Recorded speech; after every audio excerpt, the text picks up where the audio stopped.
nitong mga nakarang buwan tila tahimik ang isyu at panggaan ng Pilipinas at China sa Ayungin Shoal kung saan nakasadsad ang aktibong barko ng Philippine Navy na BRP Sierra Madre. Halos 10 re-remisyon na ang nagawa ng pinagsamang pwersa ng Philippine Navy at ng Philippine Coast Guard papuntang BRP Sierra Madre pero walang may mga nangyayaring panghaharang sa nasabing commission ship ng nasabing ahensya. Dahil dito, nakakaluwag na muli ang mga sundalong nakadestino sa BRP Sierra Madre dahil nasusunod ang oras at buwan ng kanilang rotation para sa pagbabantay sa barko at maging sa paligid ng Ayungin Shoal. Ito ay maging sa pagdadala ng mga karagdagang mga pagkain at gamit para sa sundalo upang magbigay diin para magampanan ng mga ito ang kanilang misyon dahil sa suportang ibinibigay sa kanila ng pamunuan ng National Task Force for the West Philippine Sea.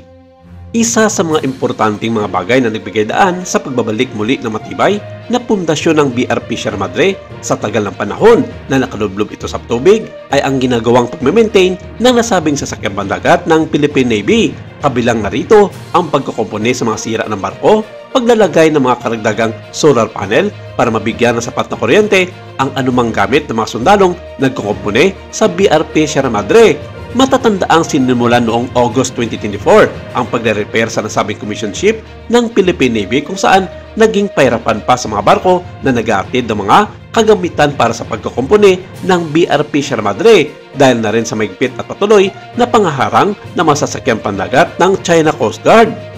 Pero ilan pa rin dito ang nakakalusot upang magbigay daan na simulan ang pagkukumpone at pagsasaayos sa BRP Sierra Madre. Layunin ng gobyerno ng Pilipinas na mapabuti ang kalagayan ng pamumuhay sa loob ng barko sa pamamagitan ng pagkukumpone sa mga kasalukuyang tulugan, pagdaragdag ng modernong kusina at pag-access sa internet. Pero nitong mga huling buwan ng taong 2024, nanambot ang China sa pagkikipaglaro ng mouse and cat sa masasakyang pandagat ng Philippine Coast Guard katuwang ang BFAR kung saan nagbigay daan sa mga ito para maging tuloy-tuloy na ang paghahatid ng mga karagdagang supply gamit para sa pagkukumpuni ng BRP Sierra Madre.